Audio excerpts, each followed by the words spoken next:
What do humans know of our pain? We have sung songs of lament since before your ancestors crawled on their bellies from the sea. That's the Eldar talking, and honestly, they've earned the dramatic entrance. This is the story of the most advanced civilization the galaxy ever produced, and how they partied themselves into extinction. If you've never encountered Warhammer 40,000 before, the Eldar are an ancient alien species who once dominated the entire galaxy, ruling it for millions of years before collapsing under the weight of their own excess. Every niche term gets defined as it comes up. You don't need any prior knowledge to follow the case, and it's a case, a prosecutorial one. Here is the charge sheet. The Eldar held uncontested galactic dominance for millions of years. They were the most psychically powerful species the universe had produced. They built infrastructure spanning the entire galaxy, terraformed worlds as paradise reserves, and maintained a civilization so vast its canonical name was the Empire of 10 million suns. And they spent the final 15,000 years of that empire escalating through every form of excess a long-lived species with no external pressures could conceive of, until their collective depravity ripped a hole in the fabric of reality and birthed Slaanesh, the chaos god of pleasure, desire, and devouring appetite, which consumed the souls of billions of their people in a single screaming instant, tore a permanent wound in the galaxy that still exists 10,000 years later, and now hunts every surviving Eldar's soul at the moment of death for eternity. That is the verdict. The rest of this is the evidence. Begin with deep time, because without it, nothing that follows lands with the weight it deserves. Homo sapiens, modern humans, have existed as a species for approximately 300,000 years. Our hominid ancestors, the first recognizably upright primate lineage that would eventually lead to us, diverged around 6 to 7 million years ago. Recorded human civilization, every empire, every war, every invention from the first writing systems in Mesopotamia to the present day, covers roughly 5,000 years. 5,000 years is the total sum of everything humanity has written down, built, destroyed, and rebuilt.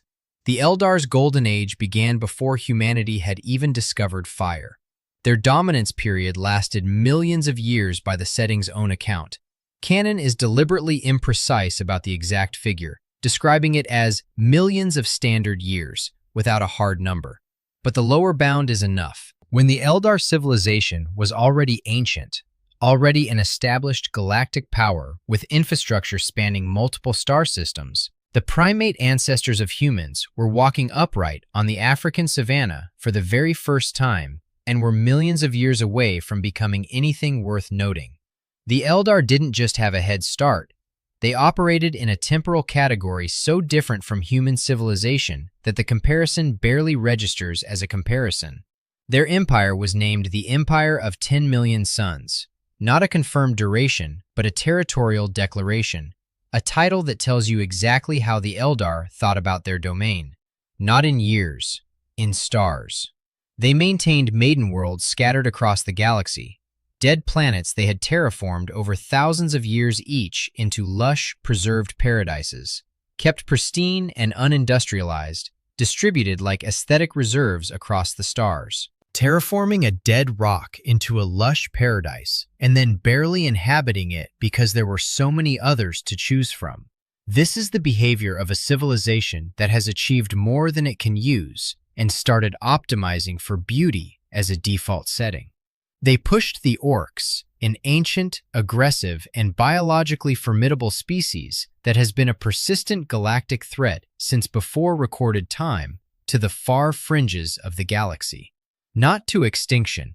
The Eldar didn't need to exterminate the orcs. They simply pushed them out of the way and kept them there. The Necrons, their only other significant ancient rival, had gone to sleep 60 million years prior, sealed in tomb worlds beneath the surfaces of dead planets, and were simply not a factor. The Eldar had no meaningful enemies, no civilizational threats requiring urgent solutions, no survival pressures forcing innovation. What kept them at the top of everything wasn't only territorial reach or population scale, it was their fundamental nature. Every living being generates a faint resonance in the warp, the immaterial dimension underlying physical reality, a parallel universe made of psychic energy where emotion becomes mass and belief becomes force. Humans generate a detectable signature there. Most sentient species do, proportional to cognitive complexity. The Eldar generate something qualitatively different, a psychic presence of such magnitude that their inner lives register in the warp the way a struck bell rings in a silent cathedral. Every feeling amplified, every experience resonating outward into the immaterial dimension with a force no other species can match. Joy more total, grief more consuming, pleasure landing harder, pain cutting deeper. This isn't poetic language for the Eldar, it's a physiological description. They experience everything at the far end of the dial, all the time, and that experience transmits into the warp at corresponding volume. This was their gift. For millions of years, it let them build things nothing else could. Their primary construction material, wraithbone, is a psychoplastic substance, a material that doesn't exist in any periodic table, willed directly into existence and shaped by structured psychic intent. An Eldar architect doesn't pour concrete or cut stone. The wraithbone is formed through concentrated will, grown into shape over time like a crystal grown in solution, and once shaped, it behaves as a living cable for psychic energy, channeling it precisely the way copper wire carries electrical current, while simultaneously repelling hostile psychic forces from within its own structure. Buildings made from wraithbone self-defend against the most common category of attack in a universe saturated with psychic predators. Their vehicles ran on it, their weapons channeled it, their cities were grown from it across centuries of deliberate psychic cultivation, rising from nothing into architectural forms that no physical construction process could replicate, shaped by the collective psychic attention of the communities that inhabited them. The craft worlds, the colossal ark ships that would eventually carry some Eldar away from the fall, were grown from wraithbone over generations. City-sized starships, each one housing an entire society in the void, their internal structures responding to the psychic presence of their inhabitants, the ship and its people in a continuous relationship that blurs the boundary between vessel and civilization. Building a craft world isn't an engineering project in the conventional sense. It's a centuries-long act of collective psychic will, sustained and directed toward a single purpose. Their second defining achievement was the Webway, a galaxy-spanning network of subdimensional tunnels threading between every significant Eldar world and installation. Originally constructed with assistance from the Old Ones, the ancient precursor species that had nurtured the Eldar race, and expanded and maintained by the Eldar themselves over millions of years of continuous effort. Travel through the Webway bypasses normal space entirely. A journey that would take a human fleet years of void transit completes instantaneously. The Webway isn't a road system or a communication relay. It's a parallel galaxy, a second layer of reality laid over top the first, accessible only through specific dimensional gates, traversable only by those who know its architecture. The Eldar knew every corridor, every junction, every hidden access point in the system they had built and maintained since before human ancestors existed. The Webway was the skeleton of their empire. Its roots connected every maiden world, every inhabited system, every military and administrative installation across a domain spanning the entire galaxy. For millions of years, this civilization sat at the apex of everything. No competition, no threats, effectively unlimited time. Everything a civilization could want. So the question that defines the rest of this story, what does a civilization that has already achieved everything do with all that time? The answer, if your civilization's fundamental nature involves experiencing everything at maximum intensity, and you have millions of years to find out, is that it drifts. It doesn't decide one morning to birth a chaos god. It optimizes for comfort. It exhausts the obvious pleasures and goes looking for the next layer down, and then the layer below that, and then the layer below that. Each step individually defensible, the accumulation catastrophic. The early drift wasn't alarming in form. Philosophy, art, theater and dance and sculpture and poetry elevated over millions of years of collective refinement to heights that would be incomprehensible to human practitioners. Forms of aesthetic expression so developed that a human trained in any equivalent field would lack the conceptual vocabulary to evaluate them. This was the Eldar at productive peace. This was a civilization doing exactly what long-lived, psychically gifted beings with unlimited leisure time should do, making extraordinary things. But the Eldar's psychic nature meant that their experience of even ordinary pleasure was already operating at a register far beyond what another species would call moderate. A human derives satisfaction from a fine meal. An Eldar experiencing the same meal would be registering it in the warp, the emotional response propagating outward into the immaterial dimension with the force of genuine psychic expression. Every experience was, by default, intense. The natural tendency of that intensity was toward escalation, not from pathology, but from the very gift that made them extraordinary. The same psychic amplification that made an Eldar artist's work transcendent made an Eldar seeking sensation fundamentally unable to stop at moderate. After millions of years, philosophy runs out of new ground. Art forms exhaust their vocabularies. The next frontier stops being upward, the perfection of craft, the refinement of thought, and starts being inward. Not creating beauty, but feeling it harder. Not understanding the universe, but experiencing it more intensely. The shift was gradual, diffuse, impossible to locate precisely in the timeline, but its direction was consistent, away from creation and toward sensation. The 8th edition Craftworld Codex, an official Games Workshop publication, places the formal emergence of the pleasure cults at approximately the 15th millennium of the imperial calendar. They reached their civilizational peak by the 30th millennium. That arc spans 15,000 years. 15,000 years is 3 times the entire span of recorded human history. The Eldar didn't experience a cultural moment of decadence. They had a civilizational epic of it. Enough time to construct, develop, institutionalize, theorize, and fully mature a galaxy-scale obsession with pleasure before it finally killed them. The early pleasure cults wouldn't have looked alarming from the outside.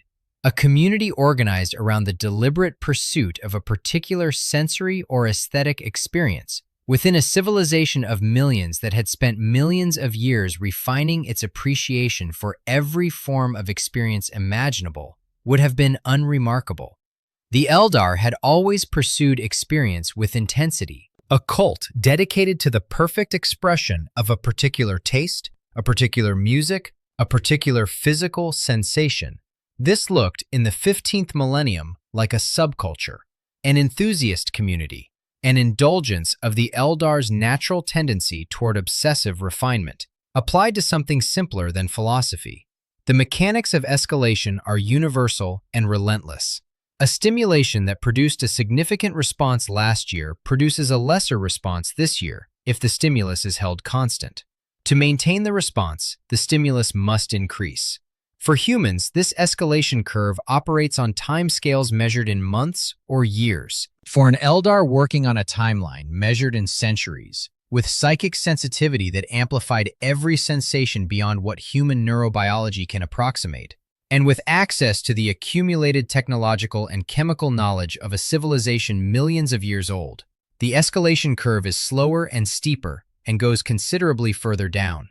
The early cults pursued refinement, the perfection of a particular experience, the optimization of a specific sensation, the cultivation of an aesthetic of pleasure applied to the body and its possibilities. Then the combination of experiences, synesthesia pursued deliberately, multiple sensory inputs engineered to interact in specific ways, the Eldar's psychic sensitivity allowing them to perceive combinations of sensation that human neurology lacks the architecture to register.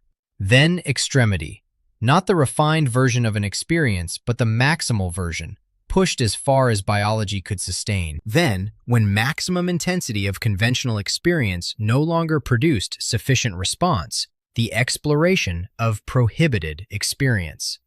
Sexual excess at civilizational scale compounded over centuries of deliberate escalation and pursued with the same systematic thoroughness that earlier generations of Eldar had applied to mathematics or music, produced forms of practice that had no analog in any other species' culture and required the Eldar's specific psychic sensitivity to even perceive as meaningful. Chemical and drug experimentation ran through the full range of psychoactive substances available to a species with galaxy-spanning chemistry knowledge and thousands of years to catalog interactions. Not as recreation, but as craft, the cults maintaining careful records of combinations and magnitudes and progression curves, the knowledge refined and passed down through generations of practitioners. An Eldar's lifespan is long enough to exhaust what human pharmacology could produce in a lifetime and begin exploring what lies beyond. Blood sports appeared as an evolution of the aesthetic appreciation for combat that had always existed in Eldar culture. The recognition that violence has its own formal qualities, its own rhythm and consequence and technical demand. The transition from spectator to participant, from appreciating the aesthetics of violence to engineering them, happened gradually enough that no single step marked the boundary between culture and atrocity. Gladiatorial arenas became venues where the audience evaluated combat the way earlier Eldar had evaluated dance, with technical precision, aesthetic hierarchy, and the expectation of continuous innovation from the performers. The performers understood what was expected of them.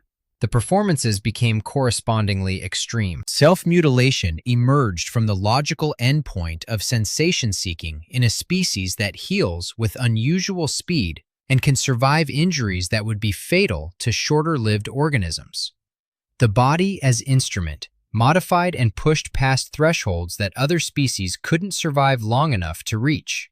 Pain and pleasure pursued simultaneously, the distinction between them increasingly academic for practitioners who had spent decades or centuries conditioning their responses to both.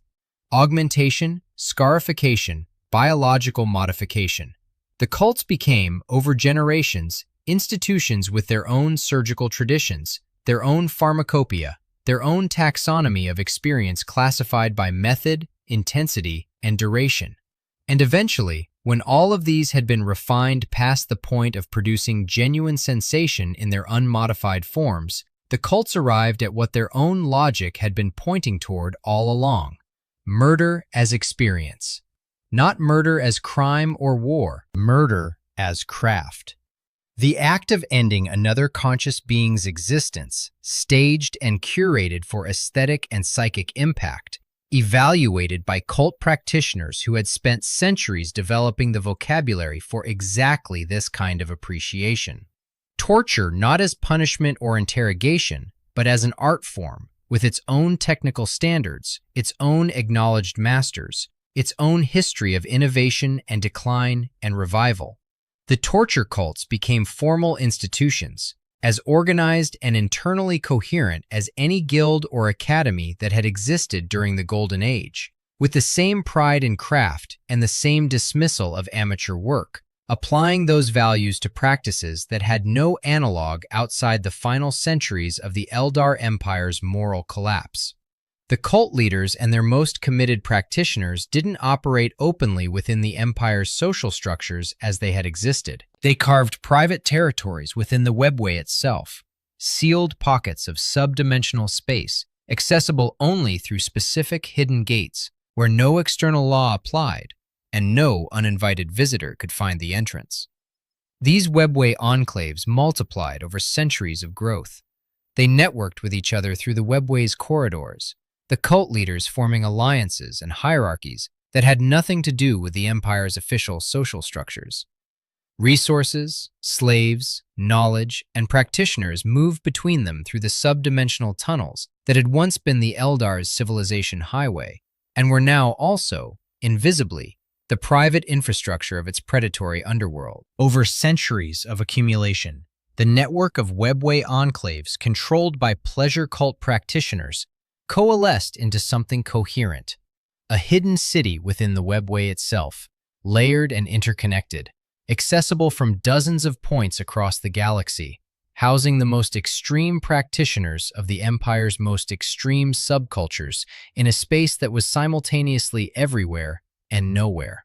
That city would eventually be called Camorra. Meanwhile, the Empire above continued to erode.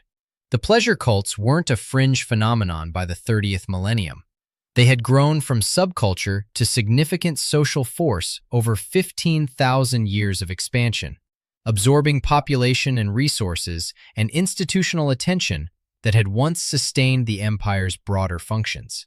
Social structures that had operated for millions of years under the Golden Age's stable prosperity found themselves competing with pleasure cult economics for participation and priority. Dark muses, figures who exploited and subverted power in late Eldar society, had emerged as a recognized type. The political and administrative functions of a galaxy-spanning empire require a civilization that is invested in their maintenance. The Eldar of the late Empire were increasingly invested in other things. Here is where the Eldar's specific gift became their specific instrument of destruction. Every emotion an Eldar felt resonated in the warp with a force that dwarfed anything a human could generate. This wasn't an incidental fact about the pleasure cults.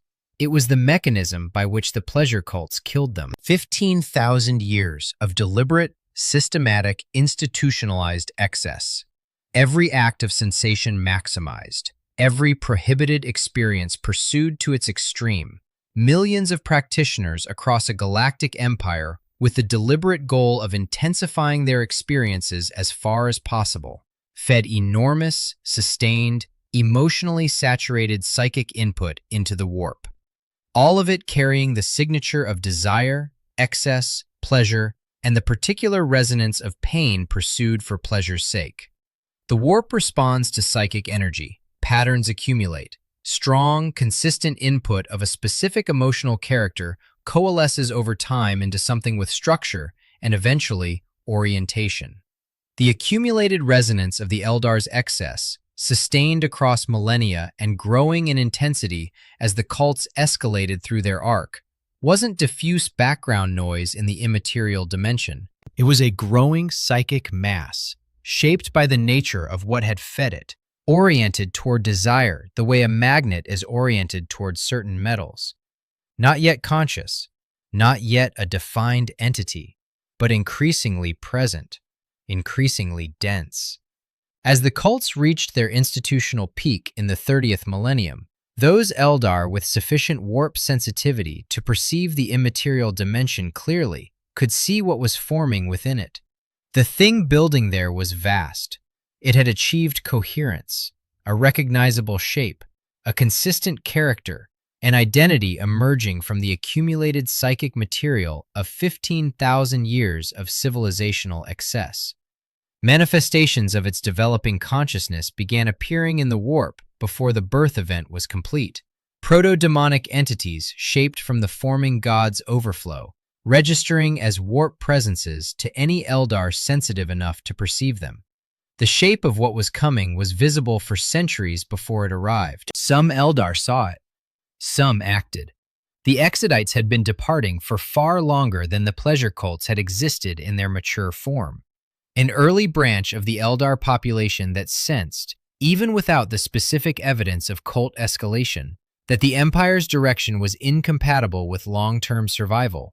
They left for the galaxy's edges, founding feral colony worlds and adapting to lives of deliberate simplicity, integrating with their planet's ecosystems rather than dominating them. The technology they retained was functional rather than refined. The psychic intensity they shed was substantial.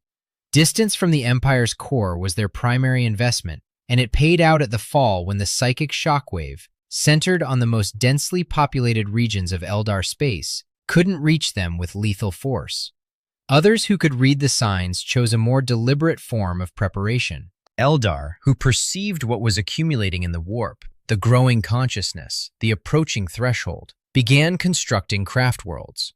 Building one isn't a small commitment. It's a generational undertaking, a city-sized vessel grown from wraithbone over decades or centuries of sustained psychic cultivation. designed to house an entire civilization indefinitely in the void between stars, stocked with everything required to sustain a population that may never find a stable home again.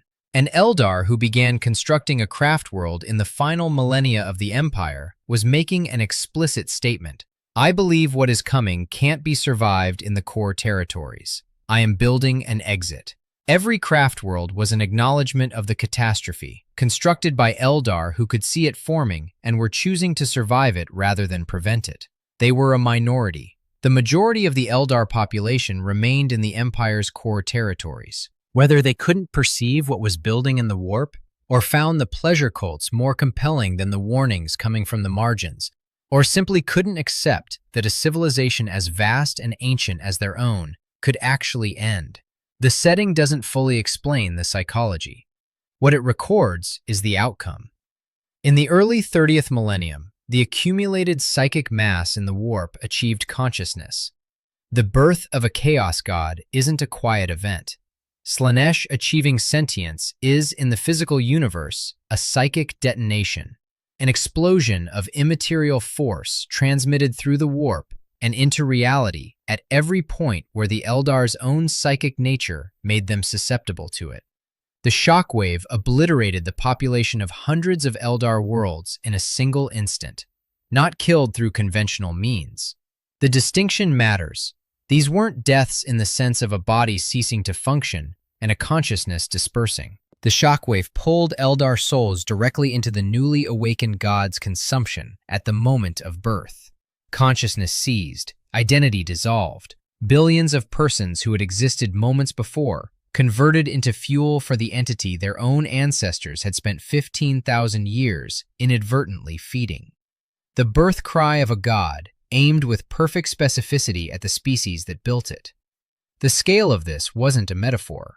The physical scar of Slaanesh's birth persists in the 41st millennium as the Eye of Terror, a massive rift where the warp has broken through into real space, covering a substantial region of the galactic core, a permanent storm of unreality where the laws of physics function as suggestions and chaos maintains its strongest presence in the material universe. The Eye of Terror is 10,000 years old in the 41st millennium. It hasn't closed. It hasn't diminished. It's the crater, what you get when a god is born into the physical universe from the center of a civilization that was spread across that region of space. The Eldar Empire's heartland wasn't destroyed by an external force. It was converted in a single instant into a wound in reality that has been open ever since. The craftworld Eldar survived because they were already in transit, isolated in the void, insulated from the worst of the shockwave by their distance from the Empire's psychic center. The Exodites survived on their feral worlds for the same reason. The Dark Eldar and Kamara survived because the webway's layered subdimensional space shielded them from the initial pulse. They were below the surface of the event, sheltered by the same hidden infrastructure they had used to pursue the cults in private. Everyone in the core empire died in the moment of birth. Not over time, not in a gradual collapse, in the moment of birth. Before reaching the aftermath, the question the Necrons raise can't be left unaddressed. Not because it redirects the story of Eldar negligence, but because it sharpens it. While the Eldar spent millions of years building their civilization on psychic foundations, and 15,000 years dismantling it through institutionalized excess, the Necrons were sealed in hibernation in their tomb worlds, in a sleep that had begun 60 million years before the Eldar's golden age even reached its peak. They weren't developing technology during this period. They weren't doing anything at all. They woke up with functionally indestructible self-repairing metal bodies, weapons that phase matter out of existence at the quantum level, and blackstone pylons, structures specifically engineered to close off the warp from material reality in their area of influence. That last point is the most revealing comparison available. The Eldar built their entire civilization on warp-resonant wraithbone. Their greatest achievements were all psychic in nature.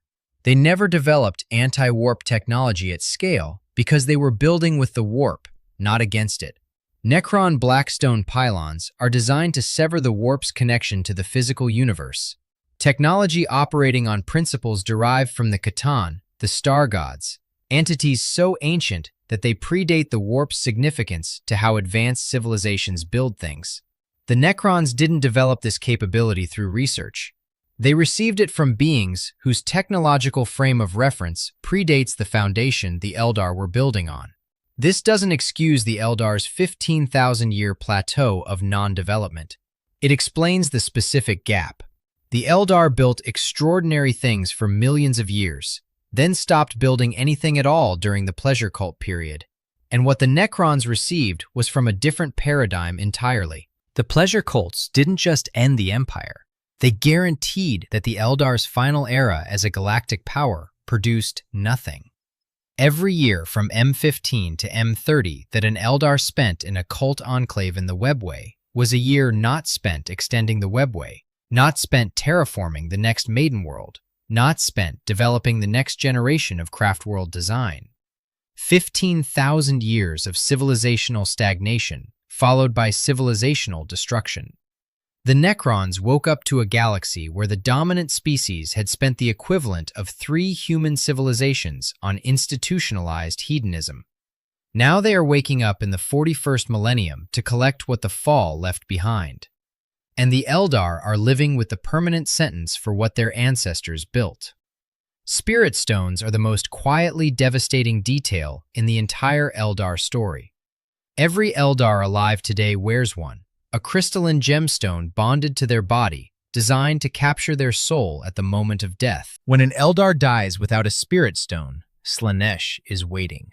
The god born from Eldar excess has a specific, permanent appetite for the species that created it. Eldar souls aren't merely food for Slaanesh. They are a preferred target, sought out through the same psychic resonance that made the Eldar's emotions so potent in the first place.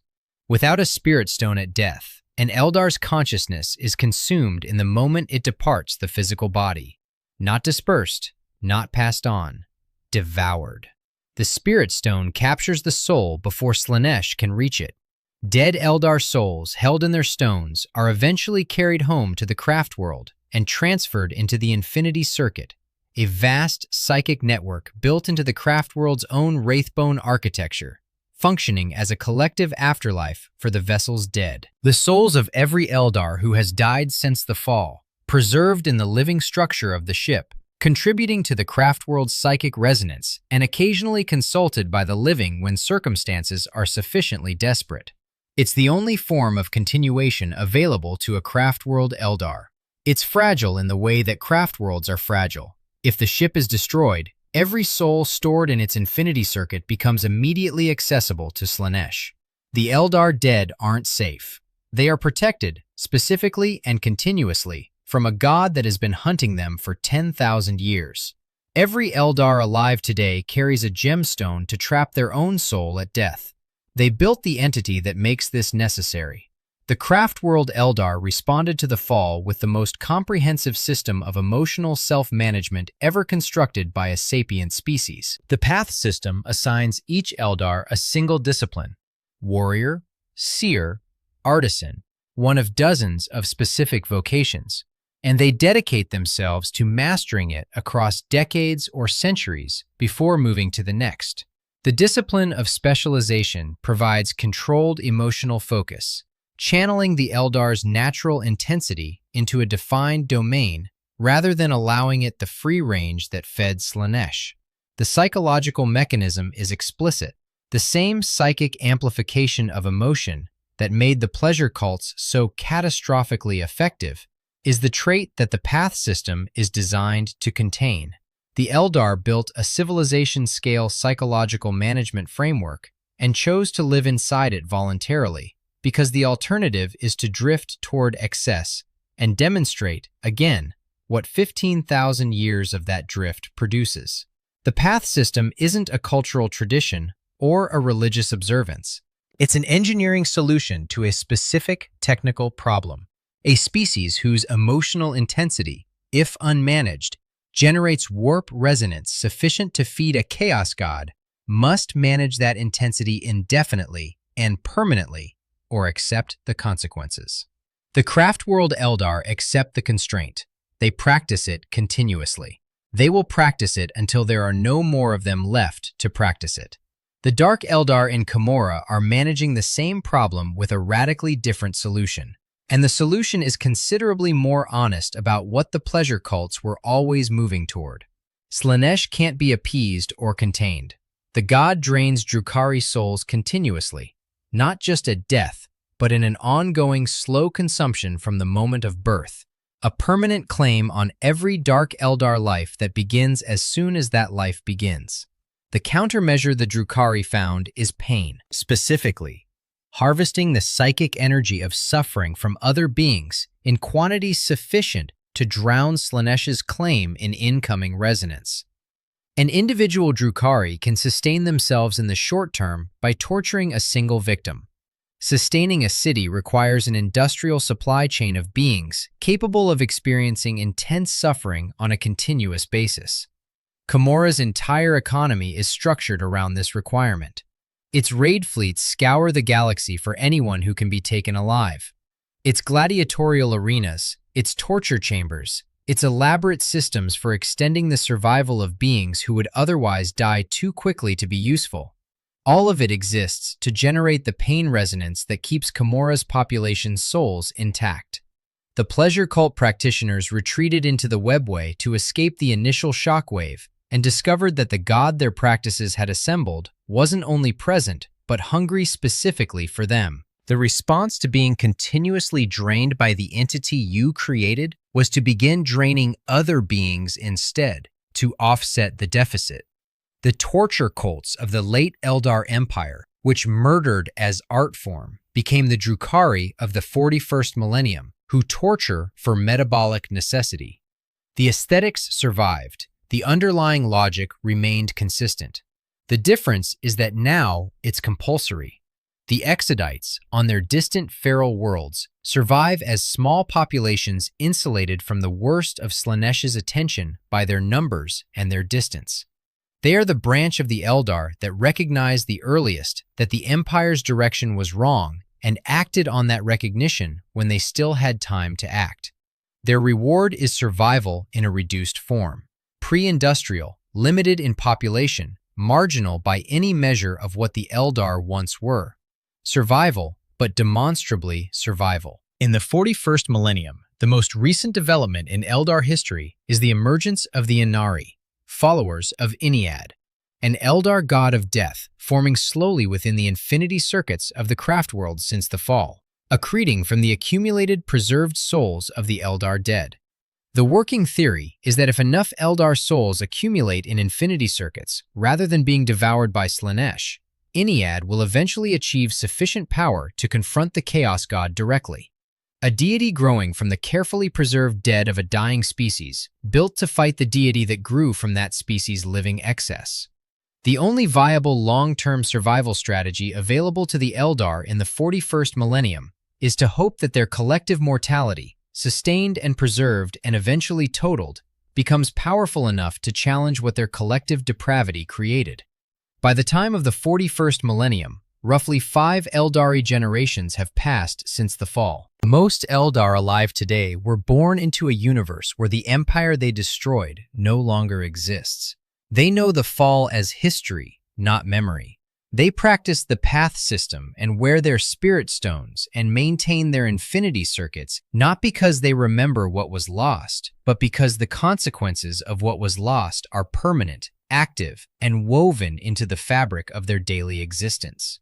Slaanesh isn't a historical event. It's what happens when they die without a spirit stone, today, in the 41st millennium, 10,000 years after the birth. The sentence isn't over. The sentence won't be over until there are no more Eldar to punish. Close the case. The Eldar had a civilization named for 10 million suns. Their golden age began before the first hominid ancestor of humanity stood upright. When the pleasure cults were forming in the 15th millennium, recorded human civilization had not yet begun. When those cults reached their institutional peak in the 30th millennium, human civilization had completed 3,000 years of recorded existence, and the Eldar were still in the middle of their 15,000-year descent. They built the webway.